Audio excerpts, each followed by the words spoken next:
Ini adalah WBCQ, menghadirkan radio World's Last Chance kepada Anda dari Monticello, Maine, Amerika Serikat.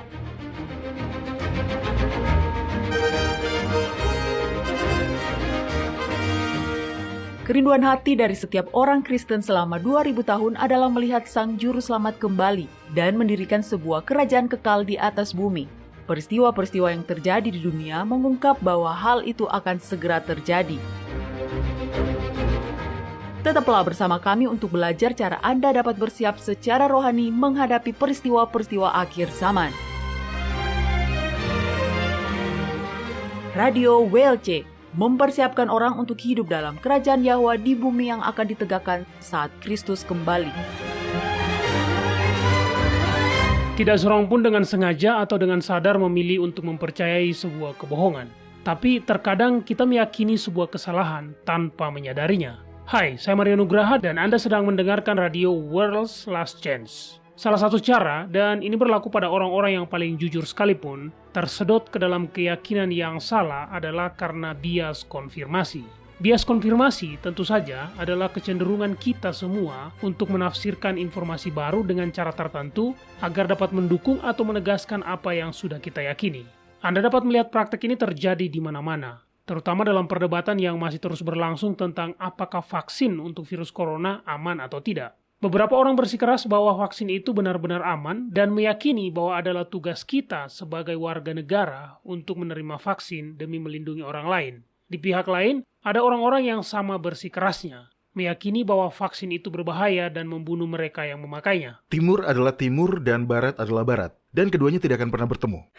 Anda pasti sudah membaca buku tulisan Rudyard Kipling. Tapi ya, pada titik ini tidak ada yang dapat meyakinkan orang lain untuk mengubah sudut pandang mereka. Sebaliknya, orang-orang cenderung mencari laporan berita dan bahkan bukti anekdot yang mendukung apa yang sudah mereka yakini. Secara alamiah manusia memang akan melakukan itu. Pada tahun 1960-an, beberapa eksperimen psikologis telah dilakukan, dan hasilnya menunjukkan bahwa orang-orang menjadi bias ketika harus mengkonfirmasi sesuatu yang sudah mereka yakini. Iya, begitulah faktanya. Saya telah mengalami ini berulang kali, dan saya tahu pasti Anda juga pernah mengalaminya, Doni. Ketika kita membagikan kebenaran atau gagasan Alkitab yang baru. Jika gagasan yang kita sampaikan menentang keyakinan bawaan dari seseorang, maka dia tidak akan terbuka untuk mempertimbangkan gagasan baru tersebut. Orang-orang cenderung menganggap salah secara otomatis segala sesuatu yang bertentangan dengan apa yang sudah mereka yakini. Mereka mungkin mengklaim bahwa mereka mempelajarinya dengan pikiran terbuka, tetapi yang sering mereka lakukan adalah belajar untuk membuktikan bahwa itu salah. Ya, begitulah. Hasil dari tes yang dilakukan pada tahun 1960-an ini kemudian dievaluasi kembali. Apa yang mereka temukan adalah bahwa orang-orang cenderung menguji gagasan-gagasan baru dengan cara berfokus pada satu kemungkinan, sambil mengabaikan alternatif yang lain. Pada dasarnya, orang-orang hanya menguji ide-ide baru dalam satu dimensi saja. Ya, dan itulah yang disebut bias konfirmasi, Doni. Ya, dan saya khawatir kita melakukan itu dalam hal-hal rohani juga, Mario. Seperti yang Anda sudah katakan, ketika Anda mencoba untuk berbagi konsep baru, kebenaran yang baru saja dipulihkan pada orang-orang, dan jika hal itu bertentangan dengan apa yang selama ini mereka sudah yakini sebagai sebuah kebenaran, maka studi mereka pada subjek tersebut akan terlalu sering hanyalah proses belajar untuk membuktikannya salah. Oke, jadi bagaimana Anda mampu menangani hal seperti ini, Doi? Bagaimana Anda bisa memastikan bahwa Anda tidak terjebak pada bias konfirmasi ketika Anda menemukan gagasan-gagasan yang baru? Nah, menyadari bahayanya adalah langkah pertama. Juga menyadari bahwa belajar dengan pikiran terbuka berarti Anda bersedia untuk meyakininya jika Roh Yahwa telah menunjukkan kepada Anda bahwa itu adalah kebenaran. Cara lain adalah dengan mencari bukti tambahan yang dapat menjadi alat konfirmasi Anda bahwa gagasan baru itu adalah benar. Dan bagi orang-orang Kristen, tentu saja, tidak ada bukti yang lebih besar. Tidak ada otoritas yang lebih tinggi dari firman Yahwa. Benar. Jadi hari ini, para pendengar, saya ingin Anda mengambil Alkitab Anda. Bagi Anda yang sedang mendengarkan siaran ini di rumah atau di tempat kerja, ambil Alkitab atau pena dan kertas Anda, dan bersiaplah untuk menulis. Kita akan melihat cukup banyak ayat-ayat Alkitab, dan ayat-ayat ini akan menghilangkan bias konfirmasi yang mungkin Anda miliki terkait doktrin ketuhanan Tritunggal. Ya, ini adalah sebuah masalah besar yang harus diatasi. Sebagian besar dari kita, dan saya sendiri mengalaminya, telah dibesarkan untuk percaya pada doktrin Trinitas. Ketuhanan 3 dalam 1 yang terdiri dari Allah Bapa, Allah Anak, dan Allah Roh Kudus. Saya membutuhkan waktu yang banyak untuk belajar dengan rajin untuk mengatasi mental blok saya. Alkitab berbicara tentang Roh Kudus dan Anda mencoba untuk memberitahu saya bahwa Trinitas adalah rekayasa. Sebuah doktrin yang baru muncul ratusan tahun kemudian melalui paham para penyembah berhala. Butuh beberapa waktu lamanya bagi saya untuk memahami semua hal yang terkait hal ini. Ya, saya juga. Tapi seperti yang telah kita bahas di siaran sebelumnya, bukti-buktinya ada jika Anda mau mempertimbangkannya dengan pikiran terbuka. Kitab suci sama sekali tidak mengajarkan Tuhan sebagai pribadi yang 3 dalam 1. Dan bagian Alkitab yang paling sering dikutip untuk membuktikannya, Kitab 1 Yohanes pasal 5 ayat 7 dan 8. Telah terbukti adalah merupakan ayat tambahan yang baru ada 1000 tahun setelah Kristus. Benar. Masalahnya adalah, jika Anda dibesarkan untuk percaya pada Trinitas, Anda akan mengalami bias dalam studi Anda pada kitab suci, sehingga Anda menafsirkan apa yang Anda baca dengan cara memproyeksikan paradigma, pola pikir tertentu, atau asumsi keyakinan Anda ke dalamnya. Nah, Anda tahu, doktrin Trinitas mengatakan bahwa Allah Bapa dan Allah Anak dan Allah Roh Kudus adalah sama. Satu tujuan, satu intisari. Iya benar, satu Tuhan yang ada dalam 3 makhluk yang setara, abadi, dan sehakikat. Itulah definisi Trinitas dan pemahaman itulah yang diproyeksikan ke dalam kitab suci untuk membuktikan keyakinan ini. Jadi, hari ini, apa yang saya ingin kita lakukan adalah menggunakan definisi dari Trinitas ini. 3 makhluk yang setara, abadi, dan sehakikat yang eksis sebagai satu. Dan membandingkan konsep ini dengan apa yang dikatakan kitab suci tentang Yahwa dan Yahuswa. Karena jika Bapa dan Sang Anak adalah benar-benar makhluk yang setara, abadi, dan sehakikat, maka kita harus berharap bahwa hal tersebut ada tertulis di dalam Alkitab. Ya kan? Tentu saja ya. Baiklah, jadi ambil Alkitab Anda dan mari kita buka kitab 1 Timotius pasal 1 ayat 17. Di sini kita memiliki definisi yang sangat baik tentang keilahian. Jadi jika doktrin Trinitas itu benar, maka baik Bapa maupun Sang Anak haruslah memiliki sifat alamiah yang ilahi. Benar kan? Benar. Oke, apa yang dikatakan di ayat 17 Mario? Hormat dan kemuliaan sampai selama-lamanya bagi Raja yang abadi, Tuhan yang tidak bisa mati, yang tak nampak, yang esa. Amin. Satu-satunya Tuhan atau yang disebut Theos dalam bahasa Yunani adalah bersifat kekal, tidak terlihat. Nah, apakah Kristus tidak bisa terlihat? Dia bisa terlihat. Dan apa ciri terakhirnya? Abadi, tak terlihat, dan tidak bisa mati. Apakah Kristus tidak bisa mati? Ya, dia sudah mati. Jelas. Oke, buka kitab 1 Korintus pasal 15 dan bacalah ayat 1-4. Apa yang dikatakan di situ? Dan sekarang, saudara-saudara, aku mau mengingatkan kamu kepada Injil yang aku beritakan kepadamu, dan yang kamu terima, dan yang di dalamnya kamu teguh berdiri. Oleh Injil itu, kamu diselamatkan, asal kamu teguh berpegang padanya. Seperti yang telah kuberitakan kepadamu, kecuali kalau kamu telah sia-sia saja menjadi percaya. Sebab yang sangat penting telah kusampaikan kepadamu, yaitu apa yang telah kuterima sendiri, ialah bahwa Kristus telah mati karena dosa-dosa kita, sesuai dengan kitab suci, bahwa dia telah dikuburkan, dan bahwa dia telah dibangkitkan pada hari yang ketiga sesuai dengan kitab suci. Jadi, kita memiliki pernyataan yang lumayan rinci di sini, yang secara jelas dinyatakan oleh Paulus, sebagai bagian dari pesan Injil, bahwa Kristus telah mati untuk dosa-dosa kita, sesuai dengan kitab suci. Dia dikuburkan, dan dia dibangkitkan pada hari ketiga. Oke, tapi saya tahu apa yang akan dikatakan para pendengar kita yang menjadi penganut doktrin Tritunggal, Doni. Mereka akan mengatakan hal yang sama yang akan saya katakan. Keilahian Yahuswa tidak mati, hanya kemanusiaannya saja yang mati. Dia mengesampingkan keilahiannya ketika dia mati di kayu salib, sehingga hanya kemanusiaannya saja yang mati. Bagaimana Anda menanggapinya, Doni? Pernyataan seperti itu memproyeksikan ke dalam kitab suci sebuah keilahian yang tidak diklaim oleh Kristus sendiri. Inilah bias konfirmasi lama yang kita bicarakan beberapa menit yang lalu. Tidak ada ayat di dalam kitab suci yang menjelaskan bahwa Yahuswa memiliki sifat alamiah ganda, yang setengah manusiawi dan setengah ilahi. Atau seperti yang diajarkan kepada saya, sepenuhnya manusia dan sepenuhnya ilahi. Dan lagi, tidak ada dalam kitab suci yang mengatakan bahwa kemanusiaannya mati, sementara keilahiannya masih tetap hidup. Dan jika keilahiannya tidak mati, dapatkah dia benar-benar dianggap telah mati? Anda masuk ke dalam kubangan gagasan yang saling bertentangan ini ketika Anda menerima ketidakmungkinan dari ajaran ketuhanan Tritunggal. Apa yang dikatakan di kitab Roma pasal 5 ayat 10, Mario? Di sini dikatakan, sebab jikalau kita ketika masih seteru diperdamaikan dengan Yahwa oleh kematian anaknya, lebih-lebih kita yang sekarang telah diperdamaikan pasti akan diselamatkan oleh hidupnya. Kita diperdamaikan dengan Yahwa melalui kematian Yahuswa. Saya akan mengulanginya dan dengarkan apa yang saya katakan ini. Kita diperdamaikan dengan Yahwa melalui kematian Yahuswa. Sekarang jika ada bagian dari dirinya yang tidak mati, apakah dia benar-benar mati? Tidak. Jadi jika memang dia tidak benar-benar mati, kita tidak akan diperdamaikan sama sekali, ya kan? Tapi faktanya, kita telah diperdamaikan melalui kematiannya. Nah, karena dia harus mati, maka dia tidak bisa memiliki sifat alamiah yang ilahi, karena keilahian membawa serta keabadian. Kitab suci sendiri mengatakan demikian. Anda sudah membaca tadi di kitab 1 Timotius 1 ayat 17. Oke, ya, itu penekanan yang bagus, Doni. Baiklah, mari kita lanjutkan. Dan ini adalah sebuah poin penting. Yahwa sebagai pencipta kita yang maha kuasa adalah mandiri, tidak bergantung pada siapapun. Tentu saja, secara alami dia seperti itu. Yahusua memiliki kuasa, tapi dia memilih untuk tidak menggunakannya. Tidak, sekali lagi, itu bias konfirmasi. Mengartikan kitab suci dengan jalan menyesuaikannya dengan doktrin Trinitas tidak akan membuatnya menjadi demikian. Mari kita lihat apa yang sebenarnya dikatakan kitab suci. Jika Yahusua memang memiliki kuasa ilahi dan hanya memilih untuk tidak menggunakannya, maka tentu Alkitab akan berkata demikian. Baiklah. Mari kita mulai dengan kitab Kisah Para Rasul pasal 2 ayat 32-36. Ini dari khotbah Petrus pada hari Pentakosta. Tolong dibacakan, Mario. Yahusua inilah yang dibangkitkan Yahwa, dan tentang hal itu kami semua adalah saksi. Dan sesudah dia ditinggikan oleh tangan kanan Yahwa dan menerima Roh Kudus yang dijanjikan itu, maka dicurahkannyalah apa yang kamu lihat dan dengar di sini. Sebab bukan Daud yang naik ke sorga, melainkan Daud sendiri berkata, Yahwa telah berfirman kepada Tuanku, duduklah di sebelah kananku sampai kubuat musuh-musuhmu menjadi tumpuan kakimu. Jadi, seluruh kaum Israel harus tahu dengan pasti bahwa Yahwa telah membuat Yahusua yang kamu salibkan itu menjadi Tuan dan Kristus. Nah, di sini ada beberapa poin. Pertama, ayat 33. Yahusua ditinggikan untuk duduk di sebelah kanan Yahwa. Kedua, kata jadi. Ini adalah sebuah kata yang menarik. Jadi, karena alasan ini, Yahwa telah menjadikan Yahusua sebagai Tuan dan Kristus. Juga perhatikan siapa yang membuat dia sebagai Tuan dan Kristus. Yahwa menjadikan Yahusua sebagai Tuan dan Kristus. Yang lebih tinggi mengangkat yang lebih rendah. Yang lebih rendah tidak memiliki kekuasaan untuk mengangkat yang lebih tinggi. Oke, kitab Kisah Para Rasul pasal 5 ayat 30 dan 31. Apa yang dikatakan di situ? Tuhan nenek moyang kita telah membangkitkan Yahusua yang kamu gantungkan pada kayu salib dan kamu bunuh.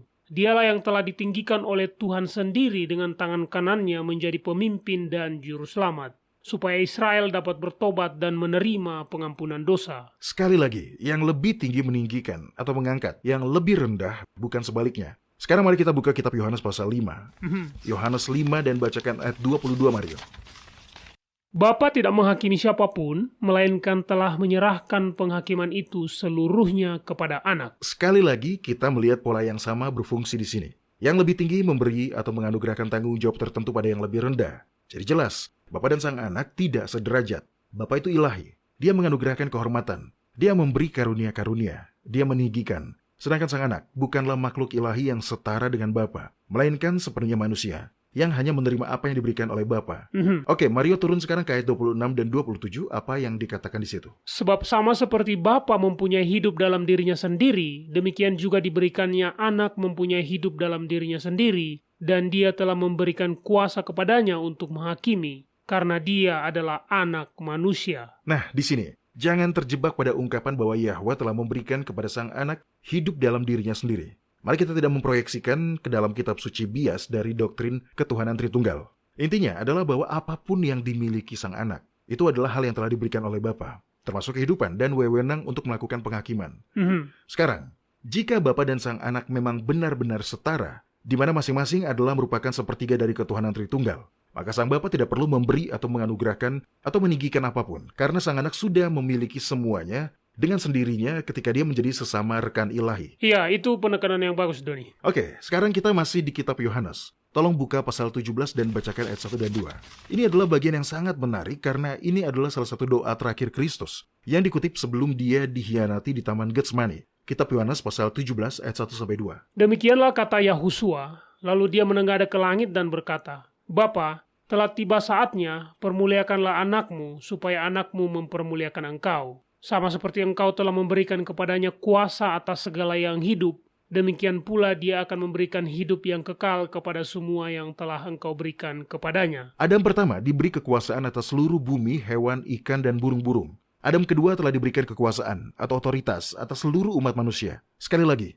ini adalah sesuatu yang tidak perlu diberikan jika dia sudah ilahi dan setara dengan Sang Bapa. Mengklaim sebaliknya berarti memproyeksikan ke dalam kitab suci sesuatu yang sebenarnya tidak ada di dalamnya. Baiklah, kitab 2 Korintus pasal 13 ayat 4. Oke, tunggu, saya buka dulu. Ayat ini berbicara tentang Yahusua. Di sini dikatakan, Karena sekalipun dia telah disalibkan oleh karena kelemahan, namun dia hidup karena kuasa Yahwa. Memang kami adalah lemah di dalam dia, tetapi kami akan hidup bersama-sama dengan dia untuk kamu karena kuasa Yahwa. Karena kuasa Yahwa. Jadi di sini tidak ada permainan peran. Seolah-olah Yahuswa hanya berpura-pura memiliki kuasa yang lebih kecil. Sebaliknya, ayat ini menjelaskan sebuah poin teologis yang penting. Dalam segala hal, Kristus lebih rendah dari Bapa. Dalam segala hal, Kristus tidak setara dengan Bapa. Ya, saya tidak pernah benar-benar memikirkannya sebelumnya, tapi Anda benar, Doni. Dengan memproyeksikan ketuhanan Tritunggal ke dalam kitab suci, kita telah berasumsi bahwa Sang Juru Selamat selama ini hanya bermain-main. Tapi bukan itu yang diajarkan Alkitab. Area lain di mana Bapa dan Sang Anak berbeda adalah bahwa Yahwa ada dengan sendirinya secara kekal. Sebaliknya Yahuswa adalah apa? Ya, kita sudah memperkatakannya sepanjang waktu. Dia adalah Anak Tunggal Yahwa. Ya, benar. The only begotten son of Yah. Begitu bahasa Inggrisnya. Definisi dari kata begat itu sendiri adalah menjadikan ada atau menyebabkan ada. Jika Yahuswa sudah menjadi bagian dari keilahian, maka sejujurnya dia tidak bisa, menurut definisi, disebut dilahirkan dari Bapa. Kitab suci sudah menegaskan hal ini. Baca kitab Galatia pasal 4 ayat 4 dan 5. Tetapi setelah genap waktunya, maka Yahwa mengutus anaknya yang lahir dari seorang perempuan dan takluk kepada hukum Taurat. Dia diutus untuk menebus mereka yang takluk kepada hukum Taurat, supaya kita diterima menjadi anak. Dan kitab Matius pasal 1 ayat 1. Inilah silsilah Yahuswa Kristus, anak Daud, anak Abraham. Silsilah seseorang adalah merupakan asal-usul leluhurnya. Perjanjian baru dimulai dari kitab Matius pasal 1, yang memberikan penjelasan tentang para leluhur Kristus. Dan mereka sepenuhnya manusia. Ayat Alkitab lain yang dengan jelas menekankan nenek moyang Sang Juru Selamat, yang semuanya manusia, dapat ditemukan dalam kitab Lukas pasal 1 dan ayat 31. Di sini malaikat menyampaikan kabar kepada Maria bahwa dia akan menjadi ibu dari Mesias. Apa yang dikatakan di ayat itu, Mario? Sesungguhnya engkau akan mengandung dan akan melahirkan seorang anak laki-laki, dan hendaklah engkau menamai dia Yahuswa. Beginilah cara manusia menjadi ada. Begitulah cara kita dilahirkan. Tuhan atau dewa tidak dilahirkan. Secara definisi, Tuhan tidak diperanakan. Karena keberadaan dirinya yang abadi adalah merupakan atribut dari Tuhan itu sendiri. Pribadi yang ilahi tidak perlu diperanakan, karena yang ilahi secara alami ada dengan sendirinya. Fakta bahwa kitab suci dalam berbagai pasal membahas secara rinci tentang perbedaan antara Bapa dan Sang Anak adalah untuk mengokohkan, tanpa keraguan, sifat alamiah yang sebenarnya dari anak. Dan dari Alkitab kita tahu bahwa Sang Anak itu tidak ilahi. Dia tidak setara dengan Yahwa. Dia sepenuhnya adalah manusia. Dia dilahirkan ketika dia dikandung dalam rahim Maria. Dengan demikian, semua yang dia lakukan, semua yang dia miliki adalah pemberian dari Bapa. Sang Juru Selamat tidak memiliki semua itu karena bersifat ilahi. Benar, karena dia bukan pribadi ilahi, bukan dewa. Sungguh menakjubkan betapa jelas hal ini dinyatakan dalam kitab suci ketika Anda melepas kacamata Trinitas Anda dan mengartikan ayat-ayat kitab suci sebagaimana adanya, sesuai yang tertulis di sana.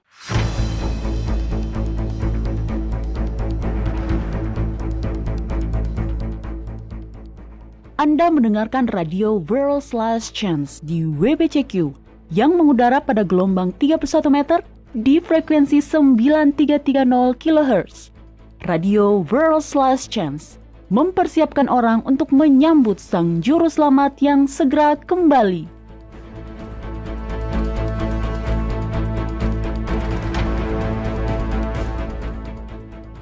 World's Last Chance lebih dari sekedar stasiun radio dan channel di YouTube. Kami juga memiliki sebuah situs website. Ada ratusan artikel dan video dalam lusinan bahasa yang berbeda. Kami juga memiliki kursus online tentang berbagai topik yang menarik.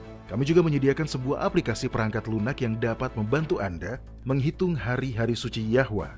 Kami bahkan memiliki bagian di mana kami membagikan penggenapan nubuatan sebagaimana yang terlihat dalam peristiwa-peristiwa dunia terkini. Pastikanlah diri Anda selalu mengetahui berita terbaru yang berkaitan dengan masa-masa yang penting ini dalam sejarah. Kunjungi kami hari ini di worldslastchance.com. World's Last Chance telah membuat lebih dari 1.500 video dokumenter dalam lebih dari 30 bahasa. Kunjungi situs kami di worldslastchance.com atau nonton videonya pada channel WLC di YouTube. Video-video dokumenter baru tentang berbagai topik penting terus dirilis sepanjang waktu. Mulailah menontonnya dan pelajarilah kebenaran selama Anda masih memiliki kesempatan di worldslastchance.com.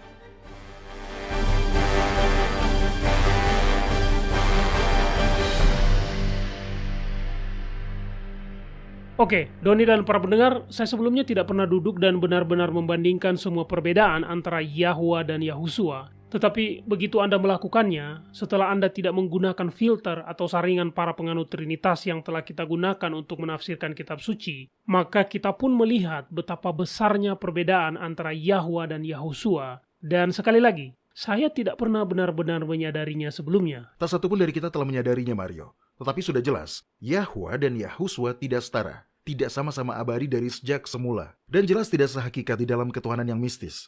Perbedaan lain yang sekali lagi ketika Anda merenungkannya lebih dalam adalah bahwa Yahwa tidak terlihat, tetapi Yahusua tentu saja terlihat. Kitab Yohanes pasal 1 ayat 18 menyatakan, tidak seorang pun yang pernah melihat Yahwa, tetapi anak tunggalnya yang ada di pangkuan Bapa, dialah yang menyatakannya. Nah, terimalah pernyataan yang sudah jelas ini. Tidak seorang pun yang pernah melihat Yahwa. Dan kemudian bandingkan dengan kitab Yohanes pasal 1 ayat 14. Ini hanya 4 ayat sebelum pernyataan yang mengatakan bahwa tidak ada seorang pun yang pernah melihat Bapa. Apa yang dikatakan di situ, Mario? Firman itu adalah Kristus. Firman itu telah menjadi manusia dan diam di antara kita, dan kita telah melihat kemuliaannya, yaitu kemuliaan yang diberikan kepadanya sebagai anak tunggal Bapa, penuh kasih karunia dan kebenaran. Oke, Anda lihat. Di sini terdapat sebuah perbedaan yang besar. Dari tidak seorang pun yang pernah melihat Bapa, menjadi kita telah melihat kemuliaannya, yaitu kemuliaan yang diberikan kepadanya sebagai anak tunggal Bapa. Jadi di sini ada sebuah gambaran yang sangat kontras. Paulus juga mengatakan hal yang sama. Mario, tolong buka kitab 1 Timotius pasal 1 dan baca ayat 17. Oke. Di sini tertulis, hormat dan kemuliaan sampai selama-lamanya bagi Raja segala zaman, Yahwa yang tidak bisa mati, yang tak nampak, yang esa. Amin. Tidak bisa mati, kekal. Sesuatu yang Kristus bukan hanya tidak miliki, tetapi sesuatu yang dia juga tidak bisa lakukan, dan tetap disebut mati untuk dosa-dosa kita. Selanjutnya, tak nampak, tak terlihat. Sekali lagi, Kristus tidak seperti itu dan atribut ini tidak mungkin dimiliki Kristus untuk dapat memenuhi misinya untuk menyatakan Bapa kepada kita. Benar, dan saya jadi teringat dengan ayat lain dalam kitab suci, kitab Keluaran, sepertinya di pasal 33. Ketika Musa berkata kepada Yahwa, perlihatkanlah kiranya kemuliaanmu kepadaku. Dan kemudian Bapa berfirman kepadanya bahwa Musa tidak dapat melihat wajah Bapa dan dia memperjelasnya dan berkata, karena engkau tidak dapat tahan memandang wajahku, sebab tidak ada manusia yang memandang aku yang akan tetap hidup. Nah, Doni dan para pendengar, bagaimana kita bisa mengatakan Yahusua memiliki esensi ilahi yang sama dengan Bapa ketika dengan jelas wajahnya dapat terlihat? Dan Anda tidak dapat membantah fakta ini dengan mengatakan bahwa diri prainkarnasinya lah yang tidak dapat dilihat. Karena orang-orang yang mengajarkan bahwa malaikat perjanjian adalah wujud Kristus prainkarnasi telah mengakui bahwa malaikat perjanjian dapat dilihat oleh mata manusia biasa. Contoh lain adalah Yakub yang bergumul dengan malaikat yang oleh beberapa orang juga disebut sebagai malaikat perjanjian. Manoa dan istrinya juga. Musa di kemah pertemuan. Benar. Jadi jelas, jika manusia tidak dapat melihat Bapa yang ilahi, maka Yahusua tidaklah ilahi. Dia juga tidak memiliki kehidupan atau keberadaan prainkarnasi. Karena bahkan jika Anda mengatakan bahwa Yahusua adalah malaikat perjanjian itu, yang sebenarnya bukan, tetapi jika Anda menganggapnya seperti itu, maka ketahuilah bahwa malaikat perjanjian itu dapat terlihat jelas oleh manusia. Jadi, Yahusua tidak ilahi. Dan tentu Anda tidak dapat menyebutnya ilahi. Perbedaan lain yang sangat jelas adalah bahwa Yahwa adalah kudus, tetapi Yahusua, dengar dengan baik, menjadi dosa karena kita. Betul sekali. Apa yang kitab Imamat pasal 11 ayat 44 katakan tentang Yahwa? Imamat, kitab Imamat.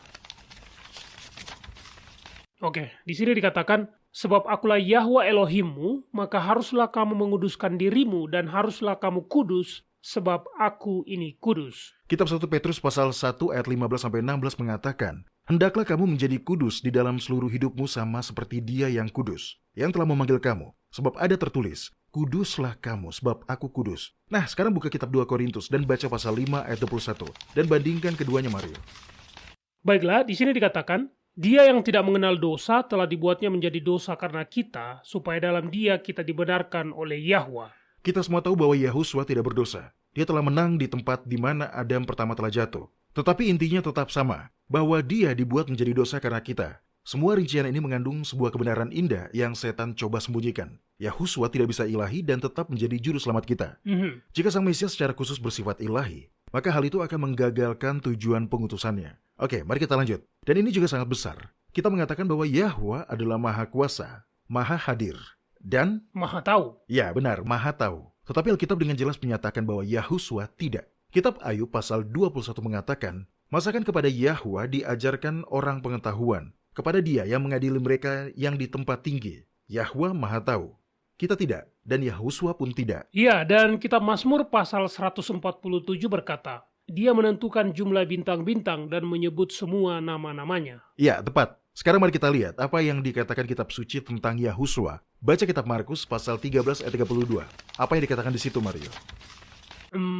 Tetapi tentang hari atau saat itu tidak ada seorang pun yang tahu. Malaikat-malaikat di sorga tidak, dan anak pun tidak. Hanya Bapa saja. Kita sudah tidak perlu berdebat lagi dengan pernyataan yang sudah begitu jelas ini. Sekarang tolong mundur ke beberapa pasal sebelumnya. Di pasal 5, di situ tercatat kisah tentang seorang perempuan yang sakit, yang karena kondisi tidak bisa terlalu mendekat dengan Yahuswa untuk meminta pertolongan secara pribadi, sehingga dia hanya menyentuh ujung jubahnya saja. Tolong bacakan tanggapan Yahuswa. Baca di kitab Markus pasal 5 ayat 30. Pada saat itu juga Yahuswa mengetahui bahwa ada tenaga yang keluar dari dirinya. Lalu dia berpaling di tengah orang banyak dan bertanya, siapa yang menjamah jubahku? Di sini para murid bereaksi sama seperti kita. Mereka berkata, kita berada di tengah keramaian, dan Anda ingin tahu siapa yang menyentuh Anda. Benar, dan ayat 32 mengatakan bahwa dia dengan serius memandang sekelilingnya untuk mencari siapa yang menyentuhnya. Jadi jelas, dia tidak tahu siapa pelakunya, Doni. Tapi Bapak pasti tahu. Pernyataan lain yang sangat jelas membuktikan bahwa Yahuswa tidak mengetahui segalanya adalah kitab Lukas pasal 2 ayat 52. Di sini dikatakan, dan Yahuswa makin bertambah besar dan bertambah hikmatnya dan besarnya dan makin dikasihi oleh Yahwa dan manusia. Anda tentu tidak dapat meningkatkan hikmat Anda jika Anda sudah mengetahui segalanya. Itu penekanan yang bagus, Doni. Oke, poin perbedaan berikutnya antara Bapa dan Sang Anak. Yahwa bukanlah seorang manusia. Yahuswa adalah seorang manusia. Buka kitab Bilangan pasal 23. Disinilah Bileam dibawa ilham Yahwa bernubuat dan memberkati Israel. Meskipun Balak telah menyuruhnya untuk mengutuk bangsa Israel. Seperti yang kita ketahui, Bileam menginginkan kekayaan yang ditawarkan oleh Balak. Jadi dia tidak sungguh-sungguh ingin memberkati bangsa Israel. Tapi dia hanya bisa mengucapkan kata-kata yang diizinkan Yahwa untuk dia ucapkan. Jadi kemudian, Mario bacalah ayat 19. Apa yang terungkap di situ tentang sifat Yahwa? Tuhan bukanlah manusia sehingga dia berdusta, bukan anak manusia sehingga dia menyesal. Masakan dia berfirman dan tidak melakukannya, atau berbicara dan tidak menepatinya? Baik, mari kita beralih ke kitab perjanjian baru sekarang. Kitab Yakobus pasal 1 ayat 17, tolong bacakan. Setiap pemberian yang baik dan setiap anugerah yang sempurna datangnya dari atas, diturunkan dari Bapa segala terang. Padanya tidak ada perubahan atau bayangan karena pertukaran. Tidak ada perubahan atau bayangan karena pertukaran dalam diri Yahwa. Nah, kita baru saja membaca di kitab Bilangan yang menyatakan dengan jelas bahwa Tuhan bukanlah manusia. Dan karena Tuhan yang dibicarakan adalah Yahwa, dia tidak bisa menjadi ketuhanan yang tritunggal. Karena menurut kitab Yakobus pasal 1 ayat 17, dia tidak berubah atau bergeser. Namun Yahuswa adalah seorang manusia. Kitab suci mengatakan seperti itu berulang-ulang kali. Mari kita lihat. Kitab Lukas pasal 4 ayat 4. Di sini, iblis mencobai sang juru selamat dengan mengatakan, jika engkau anak Yahwa, suruhlah batu ini menjadi roti. Tapi bagaimana jawaban sang juru selamat? Jawab Yahuswa kepadanya, ada tertulis, manusia hidup bukan dari roti saja, tapi dari setiap firman yang diucapkan Yahwa. Jadi ini adalah sebuah kutipan. Di sini Yahuswa mengutip kitab Ulangan pasal 8 ayat 3. Dan dengan melakukan itu, dia mengklarifikasikan dirinya sebagai apa? Pribadi yang bersifat ilahi? Sesosok malaikat? Bukan, seorang manusia. Para penulis kitab perjanjian baru sepakat dalam khotbah Petrus pada hari Pentakosta ketika dia berkhotbah kepada orang banyak yang berkumpul di sana dan memberitahu mereka bahwa Mesias telah datang. Di kesempatan itu, Petrus menyatakan bahwa Mesias adalah seorang manusia. Sekali lagi, seorang manusia. Coba dibacakan Mario. Di kitab Kisah Para Rasul pasal 2 ayat 22. Hai orang-orang Israel, dengarkanlah perkataan ini. Yang aku maksudkan ialah Yahuswa dari Nazaret, seorang manusia yang telah ditentukan Allah dan yang dinyatakan kepadamu dengan kekuatan-kekuatan dan mujizat-mujizat dan tanda-tanda yang dilakukan oleh Allah dengan perantaraan dia di tengah-tengah kamu, seperti yang kamu tahu. Oke, kata Allah di sini sebenarnya adalah Theos. Itu adalah kata Yunani yang berarti Tuhan. Jadi jika Anda ingin berbicara tentang keilahian, maka ketahuilah bahwa ini bukan sebuah ketuhanan 3 dalam 1. Karena ayat ini telah menarik sebuah perbedaan yang kontras antara Yahwa yang adalah Theos atau Tuhan dan Yahuswa dari Nazaret yang adalah seorang manusia. Dan karena tidak ada perubahan atau bayangan karena pertukaran dalam diri Yahwa, maka dia tidak bisa menjadi Tuhan dan sekaligus juga menjadi manusia. Tidak bisa. Kita hanya berputar-putar sambil mencoba untuk menyelaraskan semua masalah yang muncul ketika kita menerima kesalahan dari doktrin ketuhanan Tritunggal. Nah, mari kita lihat apa yang dikatakan Paulus. Buka kitab 1 Timotius pasal 2 dan baca ayat 3-6. Apa yang dikatakan di situ, Mario? Baiklah, tunggu saya buka dulu. Kitab 1 Timotius adalah salah satu kitab kecil yang sulit ditemukan.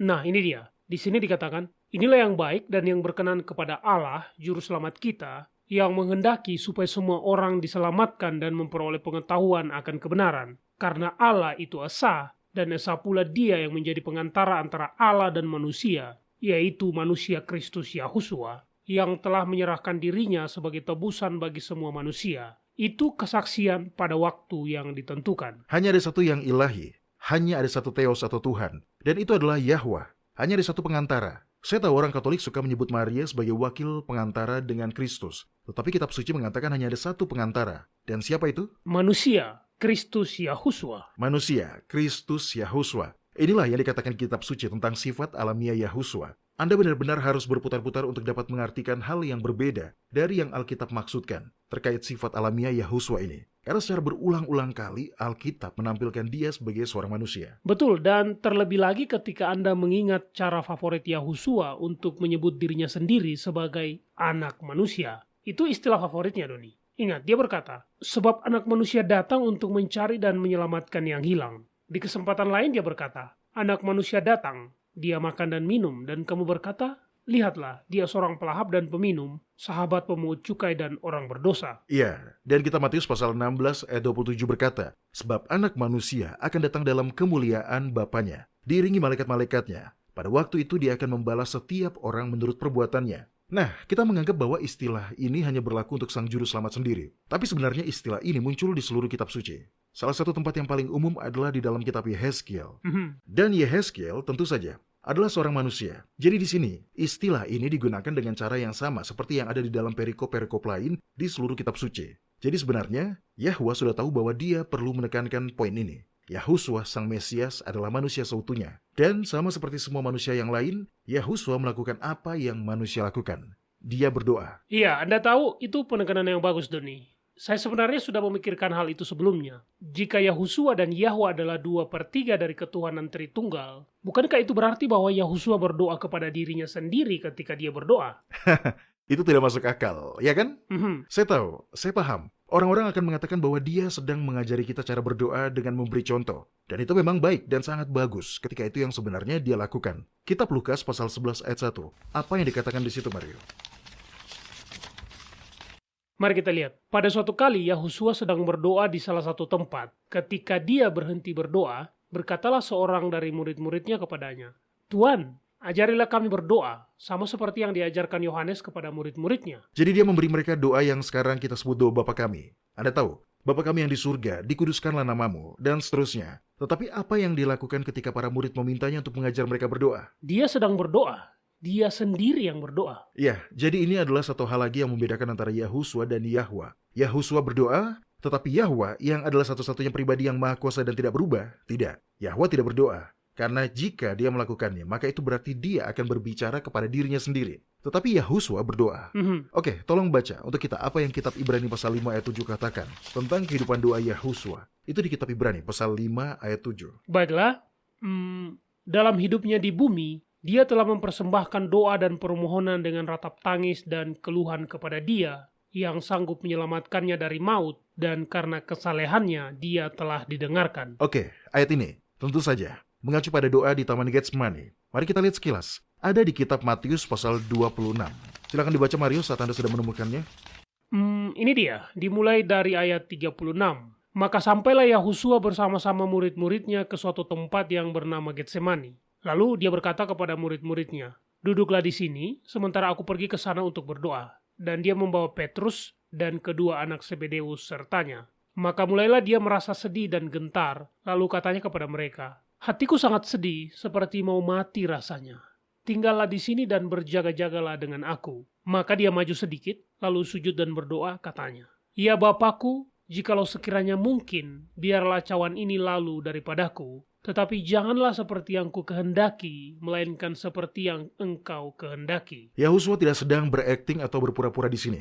Yahusua tidak sedang melakukan gerakan tangan dan bermain tebak-tebakan. Dia benar-benar menderita karena beban dosa dunia yang menekannya. Sama dengan doanya di kayu salib. Itu tertulis di pasal berikutnya. Kitab Matius pasal 27 ayat 46. Kira-kira jam 3 berserulah Yahusua dengan suara nyaring. Eli, Eli, lama sabachthani. Artinya, Allahku, Allahku, mengapa engkau meninggalkan aku? Ini adalah sebuah doa yang nyata dalam kondisi tanpa harapan yang keluar dari hati yang sedang merana. Jika ada yang mengatakan sebaliknya, maka orang itu sedang mengira penderitaan yang Yahusua hadapi tidaklah seberat itu. Ya, saat saya memikirkan hal ini dan dengan tidak berusaha mengurangi apa yang Yahusua telah alami demi kita, saya jadi sadar, ini adalah sebuah perbedaan yang lain. Yahwa tidak dapat dicobai, namun Yahusua telah dicobai. Tunggu, saya buka dulu, saya perlu membacakan ini. Oke, ini dia. Ini di kitab Yakobus pasal 1 ayat 13. Dengarkan ini. Apabila seorang dicobai, janganlah dia berkata, pencobaan ini datang dari Tuhan. Sebab Tuhan tidak dapat dicobai oleh yang jahat, dan dia sendiri tidak mencobai siapapun. Nah, sekarang, dengan mengingat fakta itu, bahwa Yahwa tidak dapat dicobai, baca kitab Lukas pasal 4 ayat 1 dan 2. Yahusua yang penuh dengan Roh Kudus kembali dari sungai Yordan, lalu dibawa oleh Roh Kudus ke padang gurun. Di situ dia tinggal 40 hari lamanya dan dicobai iblis. Selama di situ, dia tidak makan apa-apa dan sesudah waktu itu dia lapar. Nah, adalah sebuah upaya untuk membaca sesuatu yang tidak ada di dalam Alkitab. Jika kita mengatakan bahwa, oh, itu hanya sifat manusianya yang dicobai, sifat ilahinya tidak dicobai. Mario dan para pendengar, kita tidak bisa bertindak seperti itu. Kita tidak boleh membuat pengertian yang tidak dikatakan oleh kitab suci. Ingat, para penulis Alkitab memiliki kosakata yang lengkap. Jika mereka ingin mengatakan sesuatu, maka mereka pasti memiliki kemampuan untuk menyampaikannya demikian. Itu benar, Doni. Nah, perbedaan yang lain. Jika kita menggunakan istilah modern, Yahwa tidak mempunyai Tuhan. Yahusua punya. Coba katakan lagi, Doni. Ya, kedengarannya aneh, ya kan? Tapi ini sesuatu yang dalam. Yahwa tidak punya Tuhan. Yahusua punya. Dan Tuhannya adalah Yahwa. Benar, benar. Ada ingat kisah kebangkitan Yahusua? Maria Magdalena sangat bergembira melihatnya, sehingga Maria mau berpegangan padanya. Apa yang Yahusua katakan padanya? Jangan tahan aku? Pada dasarnya iya, dia berkata, janganlah engkau memegang aku. Sebab aku belum pergi kepada Bapa, tetapi pergilah kepada saudara-saudaraku, dan katakanlah kepada mereka, bahwa sekarang aku akan pergi kepada Bapakku dan Bapamu, kepada Allahku dan Allahmu. Jadi Anda lihat di sini Yahusua dengan sikap yang sangat ramah, dia menggabungkan dirinya dengan semua orang percaya dalam pernyataan, Bapakku dan Bapamu, dan Tuhanku dan Tuhanmu. Para murid menyukai pernyataan ini. Anda dapat menemukannya di seluruh kitab-kitab Perjanjian Baru. Nah Mario, tolong bacakan untuk kita dalam kitab 2 Korintus pasal 11 ayat 31.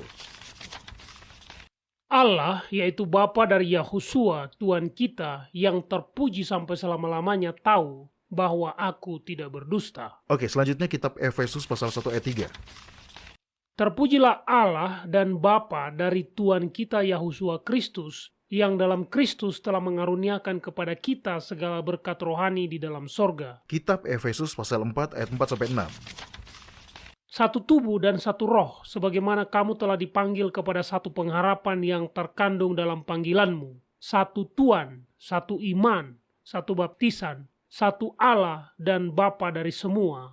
Allah yang di atas semua dan oleh semua dan di dalam semua. Oke, yang terakhir. 1 Petrus 1 ayat 3 dan 4. Terpujilah Allah dan Bapa dari Tuhan kita Yahusua Kristus, yang karena rahmatnya yang besar telah melahirkan kita kembali oleh kebangkitan Yahusua Kristus dari antara orang mati kepada suatu hidup yang penuh pengharapan untuk menerima suatu bagian yang tidak dapat binasa, yang tidak dapat cemar, dan yang tidak dapat layu, yang tersimpan di sorga bagi kamu. Saat kita memposisikan Yahusua sebagai pribadi ilahi yang setara dengan Yahwa, kita telah memaksakan banyak makna pada kitab suci yang sebenarnya tidak ada di sana. Yahwa dan hanya Yahwa yang maha kuasa. Yahusua adalah anak Yahwa.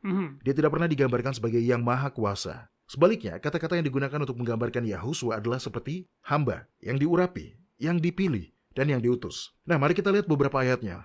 Mario, coba buka kitab Yohanes pasal 20 dan bacakan ayat 21 untuk kita. Oke. Ini terjadi pada waktu malam setelah sang juru selamat bangkit. Murid-murid sedang berkumpul bersama, mereka takut pada pihak berwenang, dan tiba-tiba Kristus menampakkan diri kepada mereka. Mari kita baca apa yang dia katakan. Ayat 21. Maka kata Yahusua sekali lagi, damai sejahtera bagi kamu, sama seperti Bapa mengutus aku, demikian juga sekarang aku mengutus kamu. Yang lebih besar mengutus yang lebih kecil. Yahwa lebih besar. Dia mengutus Yahuswa.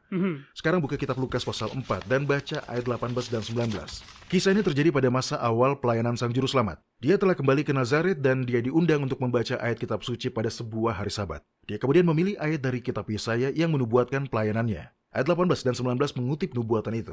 Sudah dapat, Mario? Oke, silakan bacakan. Roh Yahwa ada padaku oleh sebab dia telah mengurapi aku untuk menyampaikan kabar baik kepada orang-orang miskin, dan dia telah mengutus aku untuk memberitakan pembebasan kepada orang-orang tawanan dan penglihatan bagi orang-orang buta, untuk membebaskan orang-orang yang tertindas, untuk memberitakan tahun rahmat Yahwa telah datang. Baik, sekarang baca kitab Matius pasal 12 ayat 18. Oke. Lihatlah, itu hambaku yang kupilih, yang kukasihi, yang kepadanya jiwaku berkenan. Aku akan menaruh rohku ke atasnya, dan dia akan memaklumkan hukum kepada bangsa-bangsa. Yahuswa berbeda dari Yahwa karena Yahwa tidak pernah disebut sebagai seorang hamba.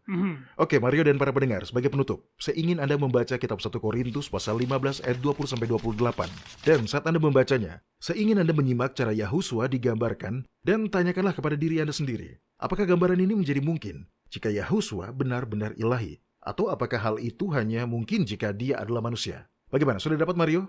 Silakan dibacakan kitab 1 Korintus pasal 15 ayat 20-28. Tetapi yang benar ialah bahwa Kristus telah dibangkitkan dari antara orang mati sebagai yang sulung dari orang-orang yang telah meninggal, sebab seperti maut datang karena satu orang manusia, demikian juga kebangkitan orang mati datang karena satu orang manusia. Karena sama seperti semua orang mati dalam persekutuan dengan Adam, demikian pula semua orang akan dihidupkan kembali dalam persekutuan dengan Kristus. Tetapi tiap-tiap orang menurut urutannya. Kristus sebagai buah sulung, sesudah itu mereka yang menjadi miliknya pada waktu kedatangannya. Kemudian, tiba kesudahannya, yaitu bila mana dia menyerahkan kerajaan kepada Allah Bapa, sesudah dia membinasakan segala pemerintahan, kekuasaan, dan kekuatan. Karena dia harus memegang pemerintahan sebagai raja sampai Allah meletakkan semua musuhnya di bawah kakinya. Musuh yang terakhir yang diminasakan ialah maut. Sebab segala sesuatu telah ditaklukkan di bawah kakinya. Tetapi kalau dikatakan bahwa segala sesuatu telah ditaklukkan,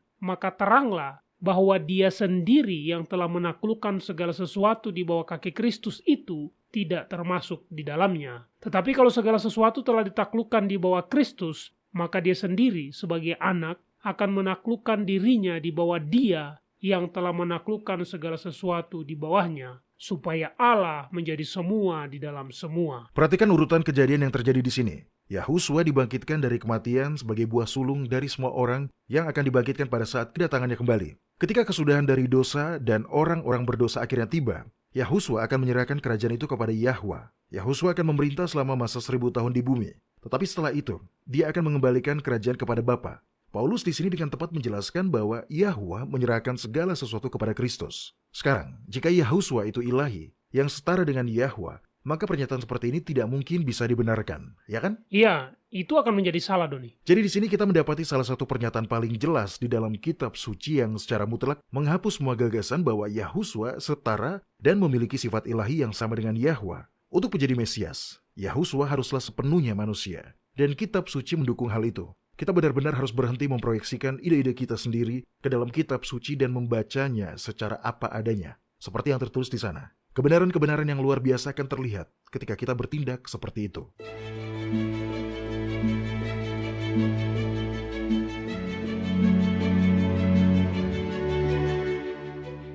Anda mendengarkan radio World's Last Chance di WBCQ yang mengudara pada gelombang 31 meter di frekuensi 9330 kHz.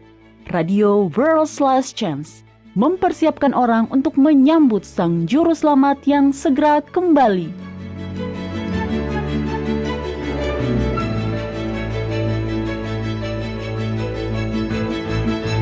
Baik, Doni dan para pendengar, pertanyaan hari ini yang masuk di kotak surat harian kita datang dari negara yang memiliki sistem gua terpanjang di seluruh dunia.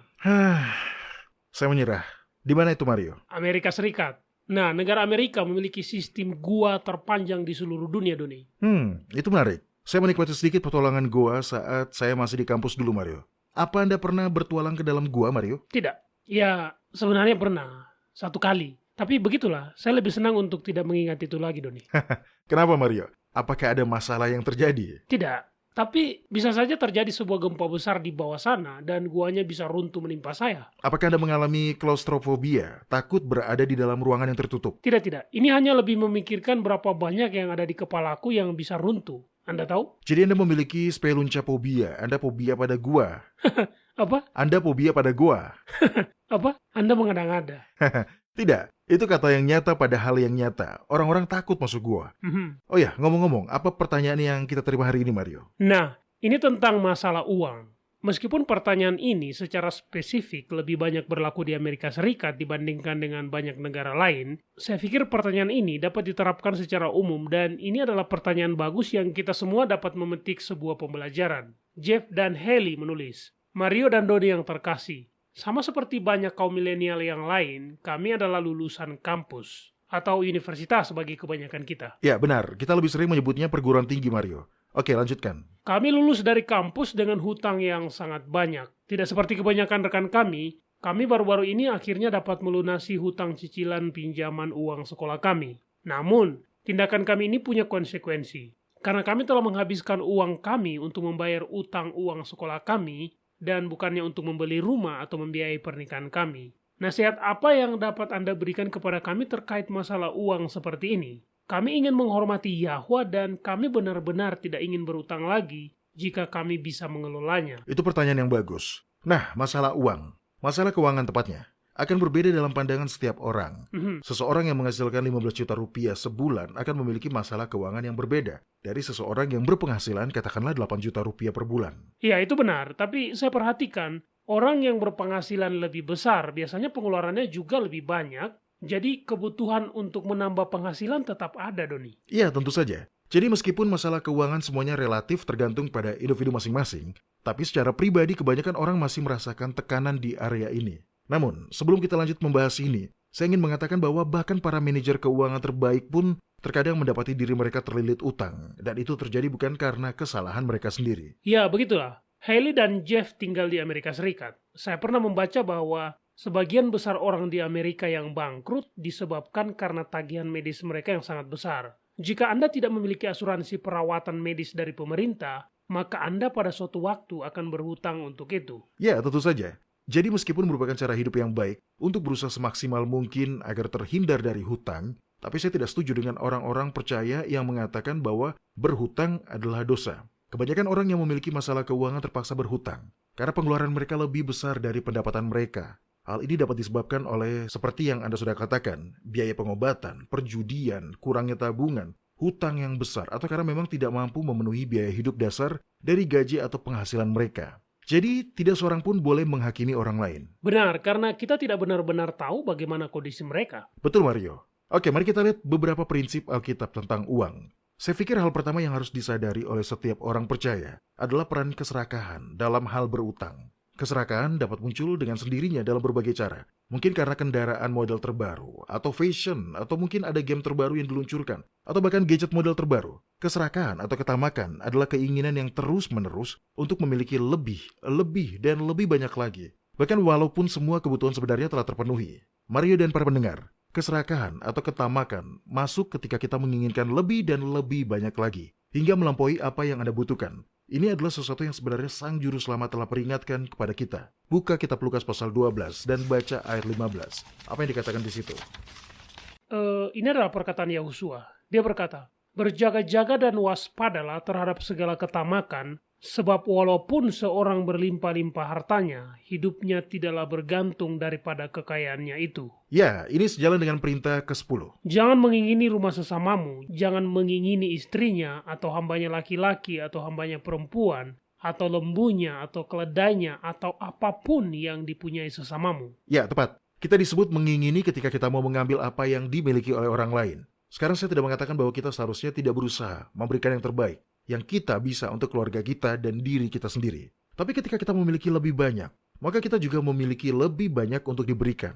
Tetapi keserakahan adalah respon terhadap rasa mengingini tadi. Oke, saya pikir rasa syukur adalah penawar, sebutlah begitu, untuk melawan keserakahan. Saya memperhatikan bahwa orang yang serakah tidak pernah bersyukur atas apa yang mereka miliki, Doni. Ya, itu benar. Orang-orang percaya harusnya selalu menyadari dan melihat berkat-berkat Yahwa dan mensyukurinya. Sekarang buka kitab Pengkhotbah pasal 5 dan bacalah ayat-ayatnya. Tolong baca dari ayat 10-12. Oke. Kita akui uang memang diperlukan di dunia modern kita. Saya tahu ada beberapa masyarakat di mana sistem barter masih digunakan. Nah, saya akan memberi Anda barang ini jika Anda memberi saya barang itu sebagai gantinya. Tapi bagi hampir semua orang, uang telah menggantikan sistem barter. Jadi uang memang perlu. Tetapi penting bagi kita untuk menempatkan uang pada tempatnya. Tidak hanya dalam kehidupan kita, tetapi juga dalam perencanaan-perencanaan kita. Oke, silakan dibaca Mario, kitab Pengkhotbah pasal 5 ayat 9-11. Siapa mencintai uang tidak akan puas dengan uang, dan siapa mencintai kekayaan tidak akan puas dengan penghasilannya. Ini pun sia-sia. Dengan bertambahnya harta, bertambah pula orang-orang yang menghabiskannya. Dan apakah keuntungan pemiliknya selain daripada melihatnya? Enak tidurnya orang yang bekerja, baik dia makan sedikit maupun banyak, tetapi kekenyangan orang kaya sekali-kali tidak membiarkan dia tidur. Uang dengan sendirinya bukanlah sesuatu yang utama. Ini hanyalah alat yang berguna yang dapat kita gunakan untuk memenuhi kebutuhan keluarga kita dan orang lain yang membutuhkan. Terkadang orang yang sudah sangat kaya akan fokus untuk mengumpulkan lebih banyak lagi. Bukan karena mereka masih membutuhkan lebih banyak lagi, tetapi hanya karena mereka ingin mencapai target yang ditetapkan. Ya, yang mati dengan mainan paling banyak yang jadi pemenang. Ya, begitulah sikap mereka. Tapi bagi orang yang beriman, ada kehidupan yang lebih dari itu. Uang seharusnya hanya dilihat sebagai alat yang berguna untuk melaksanakan kehendak Yahwa. Jadi, Anda tidak menganut aliran pemikiran bahwa kekayaan itu buruk dan termasuk dosa? Ya, tentu saja tidak, Mario. Alkitab mengatakan bahwa Ayub adalah orang terkaya dari semua orang yang ada di timur. Abraham juga sangat kaya, Nikodemus, dan banyak lagi. Ada Lydia. Apa yang kita lakukan dengan uang inilah yang menghormati atau tidak menghormati Yahwa. Nah, setelah memahami ini, kita sadar bahwa stabilitas keuangan adalah hal yang baik. Dalam kondisi ini kita dapat menghormati Yahwa dan memampukan kita untuk berbuat lebih banyak lagi dengan dana yang kita miliki. Iya, itu semua baik dan bagus, tetapi Anda tidak akan pernah mencapai stabilitas keuangan tanpa perencanaan. Jadi mari kita bicara tentang bagaimana menuju ke sana. Bagaimana Anda mencapai stabilitas keuangan, Doni? Ya, perencanaan setiap orang akan terlihat berbeda tergantung pada keadaan mereka. Tapi ya, ada beberapa prinsip dasar berdasarkan firman Yahwa yang berlaku dalam situasi apapun yang Anda hadapi. Pertama, apa yang dikatakan oleh kitab 2 Korintus 9 ayat 7 kepada kita, Mario? Hendaklah masing-masing memberikan menurut kerelaan hatinya, jangan dengan sedih hati atau karena paksaan, sebab Yahwa mengasihi orang yang memberi dengan sukacita. Persepuluhan dan persembahan sukarela dapat digunakan untuk membantu orang lain. Ini adalah prinsip Alkitab, tetapi cara pengajarannya dalam kitab suci sebenarnya sangat berbeda dari apa yang coba diterapkan oleh gereja-gereja modern. Oke, secara konteks ayat ini bagi saya sangat menarik. Saya akan membacakan ayat sebelum dan sesudah ayat 7 ini. Camkanlah ini, orang yang menabur sedikit akan menuai sedikit juga, dan orang yang menabur banyak akan menuai banyak juga. Hendaklah masing-masing memberikan menurut kerelaan hatinya, jangan dengan sedih hati atau karena paksaan, sebab Yahwa mengasihi orang yang memberi dengan sukacita, dan Yahwa sanggup melimpahkan segala kasih karunia kepada kamu, supaya kamu senantiasa berkecukupan di dalam segala sesuatu, dan malah berkelebihan di dalam berbagai kebajikan. Ya, ayat-ayat ini sejalan dengan jaminan yang diberikan dalam kitab Amsal yang mengatakan, siapa menaruh belas kasihan kepada orang yang lemah, memiutangi Yahwa yang akan membalas perbuatannya itu. Ya, kitab Amsal pasal 19 ayat 17. Ya, Yahwa mengetahui kebutuhan kita, dan ketika kita memberi kepada orang lain, Dia akan memastikan bahwa kita sendiri tidak kekurangan. Namun prinsip ini harus selalu digabungkan dengan kitab 1 Timotius pasal 5 ayat 8. Nah, apa yang dikatakan di situ, Mario? Mari kita lihat. Tetapi jika ada seorang yang tidak memeliharakan sanak saudaranya, apalagi seisi rumahnya, orang itu murtad dan lebih buruk dari orang yang tidak beriman. Kita memiliki tanggung jawab untuk menafkahi keluarga kita secara pribadi. Kita juga memiliki kewajiban untuk membayar tagihan-tagihan kita. Kitab Roma pasal 13 menasihati kita tentang hal ini. Tolong baca kitab Roma pasal 13 ayat 7 dan 8 dan silakan dibaca jika sudah dapat. Bayarlah kepada semua orang apa yang harus kamu bayar, pajak kepada orang yang berhak menerima pajak, cukai kepada orang yang berhak menerima cukai, rasa takut kepada orang yang berhak menerima rasa takut, dan hormat kepada orang yang berhak menerima hormat. Janganlah kamu berutang apa-apa kepada siapapun juga, tetapi hendaklah kamu saling mengasihi, sebab barang siapa mengasihi sesamanya manusia, dia sudah memenuhi hukum Taurat. Nah, yang terakhir, salah satu dari sekian banyak cara untuk mencapai stabilitas keuangan adalah menabung. Bahkan sekalipun jumlahnya sangat kecil, jumlah yang kecil itu akan bertambah. Kitab Amsal pasal 21 mengatakan, rancangan orang rajin semata-mata mendatangkan kelimpahan, tetapi setiap orang yang tergesa-gesa hanya akan mengalami kekurangan. Jadi adalah selalu baik untuk menabung, bahkan jika itu hanya sebagian kecil dari jumlah penghasilan yang diterima. Dan sekali lagi, cara pandang setiap orang dalam hal ini akan berbeda berdasarkan keadaannya masing-masing. Tetapi dengan doa, kesungguhan, dan berkat dari Yahwa, Anda dapat meraih lebih banyak hal dibandingkan jika Anda hidup dalam ketamakan. Benar, karena ketika ada Yahwa di dalam hati Anda tidak memiliki dorongan yang sama untuk mengisi hidup Anda dengan harta duniawi. Ya, itu benar juga. Baik, Doni dan para pendengar, itu saja yang kita punya untuk hari ini. Jika Anda memiliki pertanyaan, komentar, atau bahkan permintaan doa, kirimkanlah kepada kami. Kunjungi saja worldslastchance.com dan klik hubungi kami. Anda menyukai apa yang Anda dengar? Kunjungi situs kami di worldslastchance.com untuk mendengarkan episode-episode lain dari program radio kami. Radio World's Last Chance mempersiapkan orang untuk menyambut Sang Juru Selamat yang segera kembali.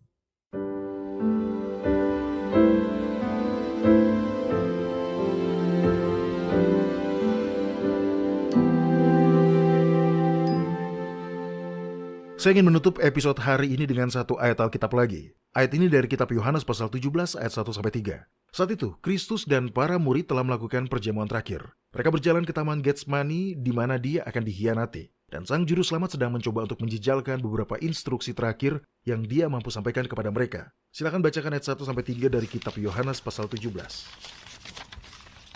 Demikianlah kata Yahusua. Lalu dia menengadah ke langit dan berkata, Bapa, telah tiba saatnya, permuliakanlah anakmu supaya anakmu mempermuliakan engkau. Sama seperti engkau telah memberikan kepadanya kuasa atas segala yang hidup, demikian pula dia akan memberikan hidup yang kekal kepada semua yang telah engkau berikan kepadanya. Inilah hidup yang kekal itu, yaitu bahwa mereka mengenal engkau, satu-satunya Allah yang benar, dan mengenal Yahusua Kristus yang telah engkau utus. Perhatikan siapa yang meminta dan siapa yang memberi. Yahusua meminta, muliakanlah aku supaya aku dapat memuliakan engkau. Ya, tepat. Dan Yahwa yang melakukan pemberian itu. Pengetahuan atau pengenalan apa yang memberikan kehidupan yang kekal. Mengenal Yahwa sebagai satu-satunya Tuhan yang benar. Dan Yahusua yang dia utus. Dan satu-satunya cara kita dapat memiliki pengetahuan atau pengenalan yang penting ini adalah jika kita menerima Bapa dan Sang Anak sebagaimana mereka digambarkan di dalam kitab suci. Yang Maha Tinggi sebagai satu-satunya Tuhan yang benar dan Sang Anak manusianya yang dipilih dan diutus oleh Bapa. Inilah hidup yang kekal itu. Amin. Begitulah kedalaman keindahan yang dapat ditemukan dalam kebenaran dan itu tidak ada di dalam pengajaran salah setan. Terima kasih untuk pembelajaran hari ini, Doni. Anda telah menjelaskan semuanya dan kita telah melihat begitu banyak bukti bahwa Sang Juru Selamat yang adalah manusia seutuhnya berada di posisi yang lebih rendah dari Sang Bapa. Saya juga ingin berterima kasih kepada para pendengar semua karena telah mendengarkan siaran ini. Silakan bergabung bersama kami kembali besok. Sampai jumpa dan ingatlah, Yahwa mengasihi Anda dan Dia aman untuk dipercaya.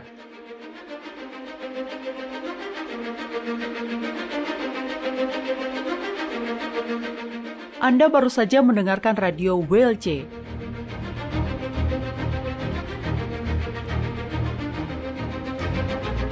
World's Last Chance berkomitmen untuk memberitakan Injil Kerajaan Yahwa kepada dunia. Nubuatan dan peristiwa-peristiwa terbaru mengindikasikan bahwa Sang Juru Selamat sudah akan kembali dalam waktu yang tidak lama lagi. Orang-orang kudus kemudian akan diberikan hidup yang kekal dan Kerajaan Yahwa akan ditegakkan di sini, di bumi ini.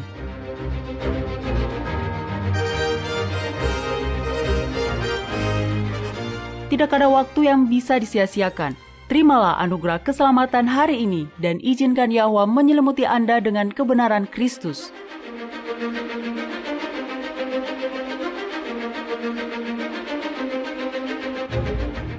Program ini serta episode radio WLC yang lain tersedia di worldslastchance.com. Klik ikon radio WLC di bagian kanan atas beranda.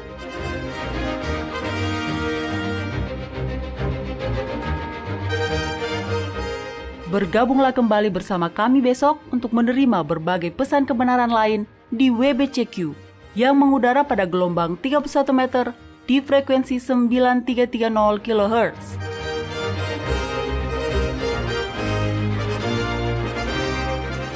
Radio WLC mempersiapkan orang untuk hidup dalam kerajaan Yahwa di bumi yang akan ditegakkan saat Kristus kembali tidak lama lagi.